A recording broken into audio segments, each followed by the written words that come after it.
네, 정영실의 뉴스 브런치 항상 청취자 여러분들과 함께하고 있습니다. 오늘도 유튜브 콩앱 그리고 라디오로 들으시면서 댓글 의견 보내주시기 바랍니다. 자, 뉴스픽으로 시작하죠. 화요일 목요일 이 두 분과 함께하고 있습니다. 신보라 국민의힘 전 의원 안녕하십니까? 네, 안녕하세요. 조성실 정치하는 엄마들 전 대표 안녕하십니까? 네, 반갑습니다.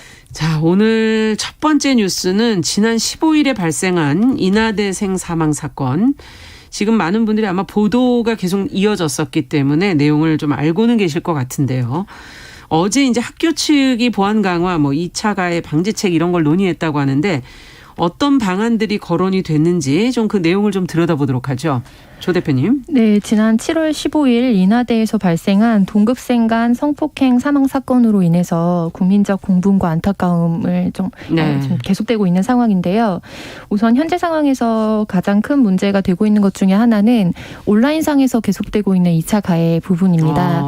이 단순히 가해자에 대한 신상 공개뿐만 아니라 이것도 법적으로나 사회적으로 우리가 쟁점이 되는 부분 중에 하나입니다만 이제 피해자에 대한 신상을 궁금해하고 거기에 대해서 피해자에 대한 사진이라든지 기타 여러 가지 사항 등에 대해서 정말 악의적인 궁금증을 이어가는 사람들의 2차 가해가 좀 이어지고 있고요. 네. 여러 온라인 커뮤니티 등에서 이거와 관련된 피해자를 뭔가 탓하는 이야기라든지 이런 본질과 전혀 무관하고 무엇보다도 굉장히 악의적인 소지가 강한 이야기들이 좀 이어지고 있습니다.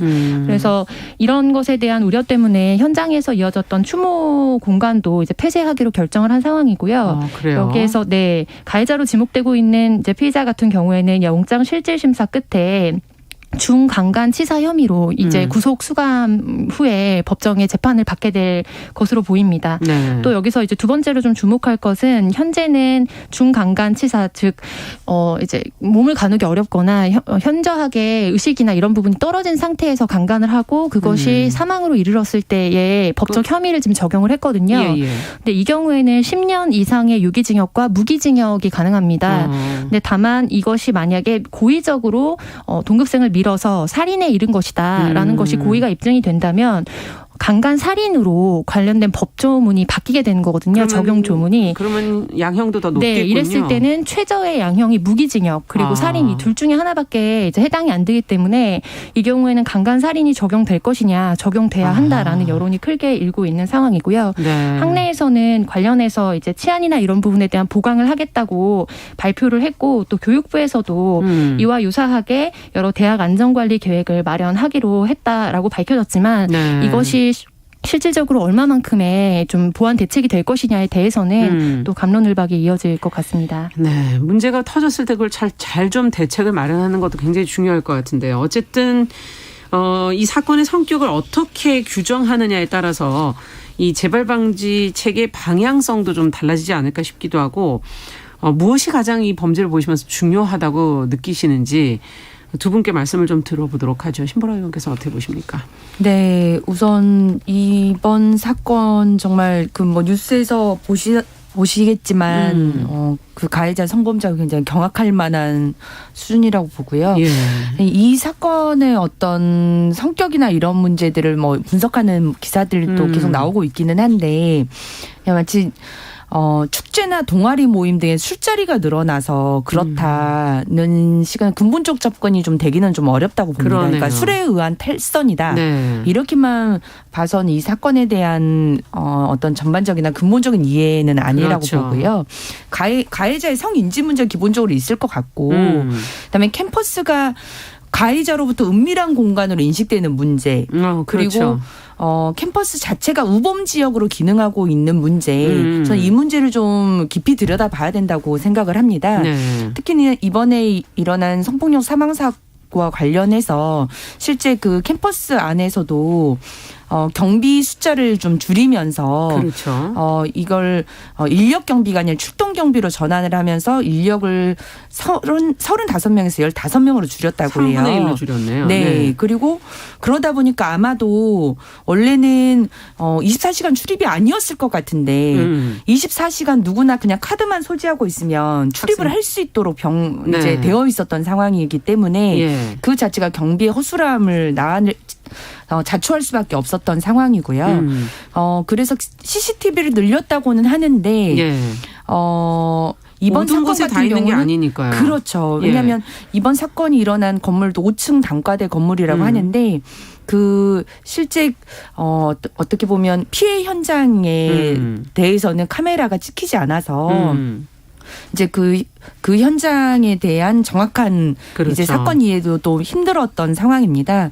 우리가 일반적으로 캠퍼스를 보시면 캠퍼스가 내외부 자체가 근처에 이제 학교가 산이 가깝게 있는 경우도 많고요.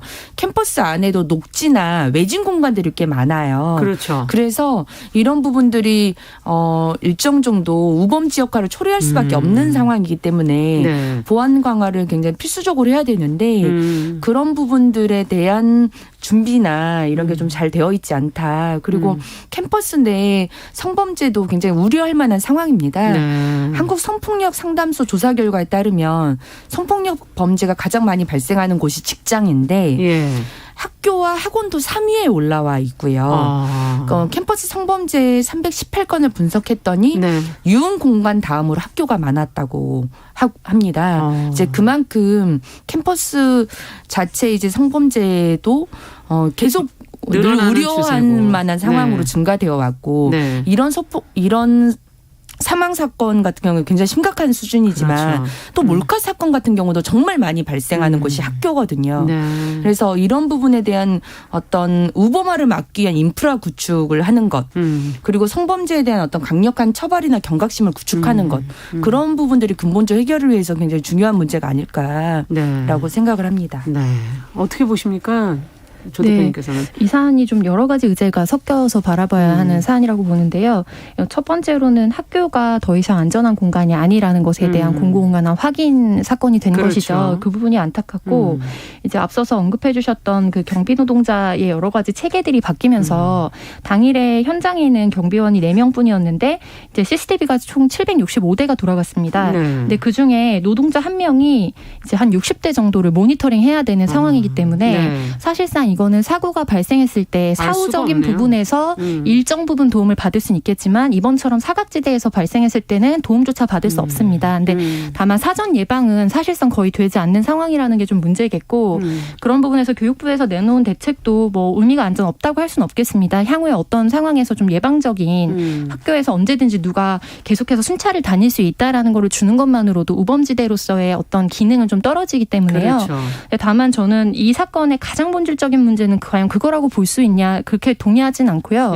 이제 여러 가지 2차 가해 사건에서 보여지듯이 뭐 음주를 비롯한 피해자의 여러 가지 어떤 행동이라든지 소인이 이 사건의 유발 동기 중에 하나였다라는 여지를 주는 보도나 이제 추측은 단언코 없어야 한다고 생각을 하고 그런데 안타깝게도 지금 이런 부분에 대해서 굉장히 의문을 더욱 증폭시킬 만한 언론 보도가 굉장히 많이 이루어졌습니다. 이제 최초 보통 이제 대한민국에서 어떤 언론의 사건들이 이제 이렇게 인구의 회자가 될 때 이제 통신사에서 헤드라인 한 줄로 속보라고 뜨고 그 다음에 많은 이제 언론사에서 잇따라서 취재를 들어가는 방식. 이거든요. 그런데 이미 최초의 보도 자체가 이제 알몸인 채로 뭐 학내에서 발견된 여대생과 같은 이제 특정 이제 어떤 상황과 사건과 인적 사항들이 특정되면서 굉장히 왜곡된 성 의식이라든지 궁금증을 불러일으킬 만한 요지가 있었고 이어진 여러 가지 언론 보도들의 수백 건의 건수를 이제 분석한 결과를 보아도 기사가 유난히 지금 많이 쏟아지고 있죠. 네, 맞습니다. 근데 거기에 나체라든지 알몸이라든지 이런 굉장히 좀 납득하기 어려운 이 사건의 본질이나 혹은 사후 대책과 직접적인 연관이 없는 것들이 많이 쏟아지고 있습니다. 그래서 제가 오는 길에 관련해서 좀 현재 어떻게 언론 보도가 되고 있는지 좀 추가로 찾아봤는데 뭐 종편이라든지 등등의 여러 이제 언론사에서는 이것과 정말 무관한 둘이 어떻게 알게 된 사이이냐, 뭐 예를 들면 동아리를 통해서 알았냐, 같은 과가 아니었는데 어떤 관계로 알게 됐느냐와 같이 지금 아직 이 시신 수습 후에 이제 조문 절차나 이런 것들조차도 마무리가 되지 않은 상황에서 유가족들뿐만 아니라 많은 국민들에게 굉장히 충격과 공포를 줄 수 있을 만한 이야기들이 아이템으로 집중적으로 다뤄지고 있습니다.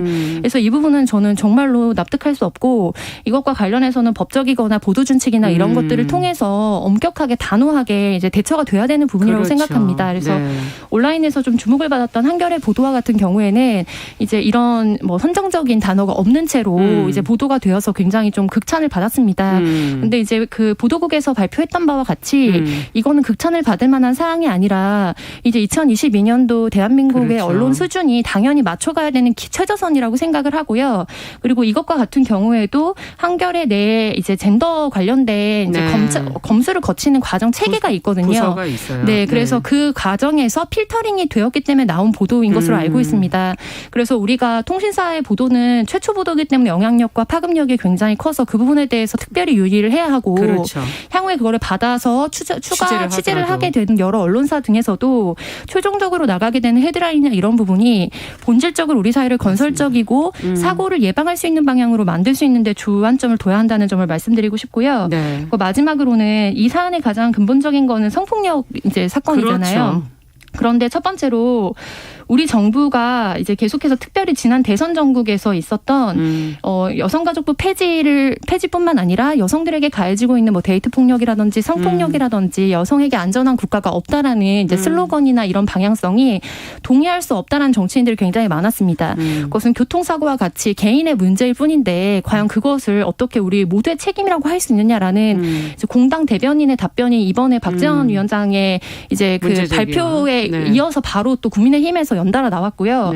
이런 부분에 있어서 현실적으로 사회학적으로 존재하는 여성에 대한 폭력의 수치를 보지 못하고 그렇죠. 이 부분에 대해서 정치적으로 계속해서 왜곡된 시그널을 주고 뭐 무고죄로 피해를 받는 사람들에게 입장을 대변하겠다라는 방식으로 여당이 기능을 하는 것 자체가 훨씬 더 여성을 폭력의 피해자로 만들고 이 사안에 대해서 문제 제기를 하지 못하도록 원천 봉쇄하는 기능을 하고 있다고 봅니다. 그리고 이 성폭력 문제를 다루는 데 있어서는 정부의 대책뿐만 아니라 이제 가해자가 되지 않도록 하는 게 굉장히 중요하잖아요. 그럼요. 전 여기에서 성폭력 교육의 중요성을 좀 이야기하고 싶은데요.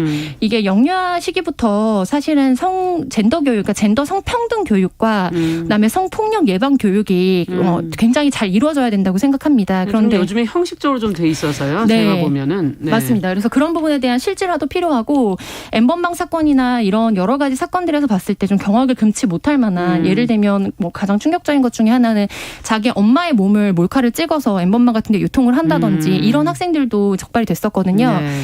그래서 이 음지에서 많은 성에 대한 왜곡된 성의식을 이제 배우고 있는데 그런 부분이 학습되지 않도록 이제 양지에서 어떻게 그렇다면은 서로를 평등한 인격체로 존중하고 동의에 기반한 성교육을 할 것인가, 성관계를 맺을 것인가 이런 부분에 있어서도 실질적인 성교육이 공교육 내로 들어와야 될 것으로 보입니다. 네. 자, 이 왜곡된 성인식 또 뭐 언론의 어떤 취재 방향성 뭐 이런 문제 제기까지 해주셨는데 자, 신보라 의원께서도 좀 정리를 해 주시죠. 지금 뭐 2차 가해 문제도 있고 또 SNS상의 피의자의 신상 정보가 지금 돌고 있는 부분도 있고 언론에 이걸 받아들이는 또 이 대중들의 상황에서 또 문제를 들여다볼 부분도 있는 것 같아요. 네. 언론의 문제는 조선 대표께서 잘 지적을 해 주신 것 같고요. 네. 저는 이제 인터넷 커뮤니티에서 이제 신상 정보를 막 공개하려고 하고 하는 것들 일종의 또 관심욕 아니냐라는 생각이 듭니다. 근데 실은 이제 2차 가해 등의 명예훼손에 대한 형량이 굉장히 높아지고 있고, 이제 정보통신망법에 의해서 이제 처벌받을 수 있는데도 이에 대한 인지가 여전히 부족한 문제가 있는 것 같아요. 네. 특히 이제 그런 명예훼손에 관련한 글들은 실제 몇 분의 이제 커뮤니티에 이제 사용자가 신고만 해도 바로 삭제 조치를 할 수가 될 수 있거든요. 근데 이제 삭제를 하게 되면 대체적으로는 그냥 관리자의 권한으로 접근이 뭐 금지되거나 삭제된 게시물입니다. 이렇게만 나오는데 저는 이거보다는 뭐 타인에 대한 명예훼손이나 허위사실 적시는 관련법에 의해 처벌될 수 있습니다. 그렇게 좀 강하게 관리자의 권한의 어떤 글이 그렇게 남겨지면서 명시를 해서 경고를 좀 강하게 줄 필요가 있다. 그러네요. 그럼으로써 좀 그 부분들이 경각심을 갖고 저해될 수 있도록 그런 행위를 하지 않을 수 있는 경각심을 유도하는 것도 필요하다고 봅니다. 네, 이 부분도 조 대표님께서도 간략하게. 네, 좋은 제안 주셨다고 생각하고요. 이게 사실적시 명예훼손죄라든지 이런 등등으로 사실에 기반한 거를 공표하더라도 그게 명예훼손에 해당하면 이제 처벌을 받을 수 있는 게 현행 법규이거든요. 근데 이게 지금 국민 법감정에 굉장히 맞지 않고, 그러니까 지금 많은 부분 신상이 이제 공개되고 있을 때 이런 추세 같은 걸 읽어보면 어차피 이 사건이 법원으로 가게 되면 최종적인 판결은 강간 살인은 당연히 적용되지 못할 가능성이 높고 실질적으로 몇 년 유기징역이라든지 여러 가명 사유에 의해서 유야무야 될 것이 뻔하기 때문에 사회적으로 매장을 해야 된다라는 분노에 찬 글들을 많이 볼 수 있습니다. 그래서 이런 상황이 발생했을 때 그러니까 무고한 사람의 막 뭔가 신상이 공개된다거나 이런 부작용도 우리 사회가 겪어왔고 그래서 현행 법 체계에서는 사실 이제 사법 체계에서 많은 부분의 절차를 받기 전까지는 이제 일정 부분 그런 부분을 좀 지양하는 게 필요하다고는 봅니다만 우리 사회가 왜 이런 역기능이 계속해서 더 활성화되고 있느냐는 좀 돌아봐야 될 것으로 보입니다. 법이 제대로 된 판결을 해줘야 된다라는 것을 보여주는 그리고 최종적으로 최종 형량이나 이런 부분들이 국민의 법 감정에 굉장히 맞지 않고 그래서 그런 사안들이 많이 쌓이면서 사법 체계에 대한 이제 불신이나 이런 부분들이 높아지면서 사법 체계가 응징하지 못한다면 우리가 정말 그 다른 범위에서 이 사람을 사회적으로 책임을 묻겠다라는 어떤 무브먼트기도 하거든요. 그 부분에 있어서도 충분히 우리 사회가 돌아볼 부분은 있다고 봅니다. 네. 자, 앞으로 이제 이 문제가 과연 어떻게 될지 저희가 이제 판결 나오는 부분까지도 좀 지켜보면서 이 사건을 계속 좀 들여다보겠습니다. 자, 두 번째 뉴스로 좀 가보죠. 할 얘기가 정말 많았는데 이제 두 번째 뉴스는 광주시 교육청이 지금 전국에서 처음으로 방학에 무상급식을 실시하려고 했었는데 지금 무산된다는 내용이 지금 보도가 됐습니다. 방학 무상급식을 추진한 배경은 그럼 뭐였는지 그리고 왜 또 무산이 된 것인지 그러면 이 내용을 신보라 의원께서 좀 정리해 주시면 이 급식에 관한 부분이고 특히 방학 무상급식 왜 문제이고 어떤 부분에 저희가 좀 관심을 가져야 될지 한번 생각해 보죠. 네, 지난 6월 당선된 이정선 광주시 교육감은 후보 시절에 맞벌이 학부모들이 돌봄교실에 나가는 아이들 때문에 도시락을 싸는 모습들을 보고 학부모들의 불편을 덜겠다면서 방학 무상급식을 공약을 했었는데요. 이에 지난 10일 취임 후 10일 만에 이 광주시 교육청이 여름 방학 중에 초등학교와 초등학교 돌봄교실 참여 학생들과 유치원 126곳 등 1만여 명을 대상으로 방학 중에 무상급식을 실시하겠다고 공식 발표를 했습니다. 이제 그러자 이제 난리가 난 거죠. 그러니까 공약이었던 거군요, 이게. 네. 후보 시절 공약이었고 취임 10일 만에 이제 공식 발표를 했는데 이제 무상급식에 연계된 급식 종사자, 광주에 있는 교사 노조, 정교조, 학교 비정규직 노조 등이 집단적으로 이제 성명을 내고 반대를 한 겁니다. 이제 반대 이유의 핵심은 뭡니까? 현장에서의 급식실 환경 및 업무 부담 문제도 있고요.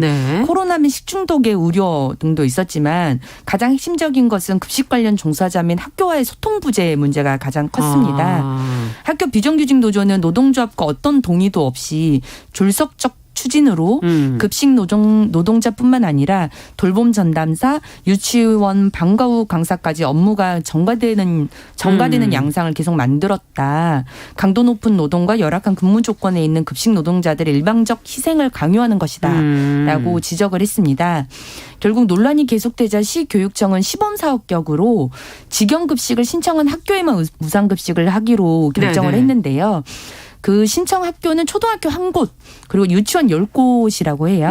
그래서 이들에게만 우선 무상으로 점심 식사를 제공을 하고 향후 방안을 논의하겠다고 그렇게 밝힌 상황입니다. 현재 상황은. 네. 근데 사실은 이게 공약으로 채택된 데에는 이 광주시 학부모들 사이에서는 좋다 이렇게 반응이 있었기 때문에 공약으로 채택된 게 아닌가 하는 생각이 들고 이제 방학 중에 과연 무상급식이 필요한 것인가 하는 근본적인 문제부터 따져봐야 될 것 같고요. 급식 수요라든지 또 학생 그리고 직원들도 또 쉬어야 되는 부분이 있으니까 이런 쉴 권리 차원 이런 것까지 다 따져서 좀 이 문제를 들여다봐야 될 것 같네요. 어떻게 보십니까? 네, 방학 때도 무상급식을 이제 실시하겠다라는 취지 자체는 저는 굉장히 고무적이라고 보고요. 왜냐하면 지금 모든 학생들을 다 등교하겠다라는 거기보다도 이제 돌봄교실이라는 형태로 맞벌이 부부들을 중심으로 해서 불가피하게 학교에 출석하는 친구들이 도시락을 가져오거나 아니면 이제 위탁을 해서 어떤 형태로 하거나 이렇게 학교마다 좀 천차만별인데 그런 부분에서 양질의 식사를 먹을 수 있도록 제공을 하겠다라는 거거든요. 그래서 이 부분에 있어서는 무상급식이라는 것 자체가 사실 이제 무상은 아니고 우리 세금으로 가는 거잖아요. 세금을 난 혜택을 이제 어떻게 돌려받을 것인가의 문제인데 이제 워낙 정치적 좀 논쟁이 있었던 사안이다 하다 보니까 이제 생각이 다 다르실 수 있겠지만 저는 굉장히 공감을 하고 좀 동의를 합니다. 근데 다만 이거를 좀 추진하는 과정에서는 이제 정치적인 숙련도나 이런 게 굉장히 미흡했다고 보고 있어요. 왜냐하면 이제 당선이 올해 됐는데 올해 봄에 돼서 여름 방학을 앞두고 바로 이제 취임을 하자마자 이제 대표 공약이기 때문에 빨리 이제 시행하려고 하니까. 전철을 밟겠다라고 해서 이제 관련된 기관들의 의견을 경청하고 예를 들면 다음 겨울 방학부터 준비할 수 있도록 추가적인 로드맵을 뭔가 마련하는 형태가 아니라 전임에 했던 이제 교육감이 아니거든요. 이번에 신임으로 들어가게 된 교육감인데도 불구하고 이거에 대해서 이제 현장의 이야기로는 공문을 하다라는 방식으로 이제 실시할 테니 여기에 대해서 응해야 한다라는 방식의 이제 진행이 됐던 것이 가장 좀 이제 불협화음을 일으키게 된 큰 원인이었을 것으로 보입니다. 그래서 좀 이례적으로 광주시의회에서도 이제 이 교육감의 출석 요구서를 좀 보낸 상황이거든요. 그래서 이제 그래도 어쨌든 10억 이상의 예산이 좀 지출이 되는 이 사안에 대해서 시의회와의 협의가 없이 이 사안을 추진한 것에 대해서 소명을 하라고 좀 이례적인 요청을 한 상황입니다. 소통의 문제라고 볼 수가 있네요. 결국은. 그래서 이 부분에 있어서 이제 사과를 요청받았지만 교육감의 입장은 사과를 하기보다는 향후에 잘 이게 진행될 수 있도록 겨울방학을 앞두고 잘 준비하고 소통해 나가겠다라는 정도의 일단락이 되어 있어요. 그래서 향후에 이제 어떻게 시범대로 이 겨울방학에 이거를 안착시킬 것인가가 좀 주안점인 것 같습니다. 네. 그러면 심으라 의원께서는 또 어떻게 보시는지. 네, 저도 실은 맞벌이 부부들한테는 방학이 없잖아요. 그렇죠. 아이들의 방학에도 실은 출근 시간은 똑같은 거고. 그래서 9시 등원 시간도 그렇지만 등원하면서 도시락까지 싸야 된다면 그 부담은 또 배가 되고 특히나 이제 여름 방학 같은 경우는 식중독의 위험이 있기 때문에 아침에 싸서 맞아요. 점심에 보내더라도 걱정이 될 수밖에 없거든요. 맞습니다. 근데 이제 방학 중에 돌봄 교실이라는 운영이 위탁 으로 해서 운영하는 곳들이 이제 대부분이고 근데 또 이제 도시락을 싸서 보내야만 하는 곳도 있기 때문에 학교 상황에 따라서 지금 달리 적용되기 때문에 이런 문제들이 나오고 있는 것 아니냐. 그런 측면에서 그걸 세금을 지원해서 급식으로 직영으로 지급하겠다는 방식이 호응을 얻는 건 당연한 것 같습니다. 경기도에 같은 경우도 한 후보가 우유 등의 아침 무상급식을 제공하겠다는 것도 학부모들의 큰 호응을 얻었거든요. 그래서 다만 저도 대표님 말씀하신 것처럼 소통의 문제가 좀 컸다. 그리고 학교 급식법에 따르면 매년 학교 급식에 대한 계획을 정하도록 되어 있기 때문에 실은 연말이나 연초에 그 1년 운영 계획을 잡거든요. 그렇군요. 근데 이제 7월에 취임을 하고서 당장 한 달 앞으로 다가온 방학 때부터 하겠다. 바로 급식을 진행하겠다. 그건 정말 너무 섣부르게 진행한 부분들이 없지 않아 있다. 네. 충분한 소통과 협의 과정을 거쳐가면서 왜냐하면 학교 운영위원회도 있고 맞습니다. 급식 심의위원회도 있고 그러거든요. 그런 절차와 과정을 지켜서 하면 참 좋겠다라는 생각이 듭니다. 네, 돌봄과 교육의 문제도 근본적으로 사실 한 번 더 짚어봐야 될 사안이 아닌가 하는 생각도 드네요. 자, 뉴스픽 오늘 조성실 정치연합마다 전 대표 신보라 국민의힘 전 의원 두 분과 함께 이야기 나눠봤습니다. 말씀 잘 들었습니다. 네, 감사합니다. 자, 정은실의 뉴스 브런치 1부 마치고 잠시 후에 돌아오겠습니다.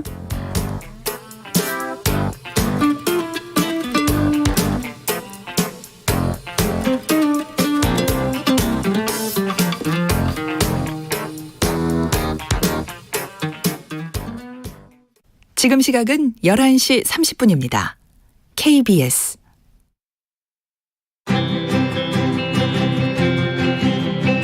누군가는 아깝다고 생각할 우리 사회의 다양한 비용들을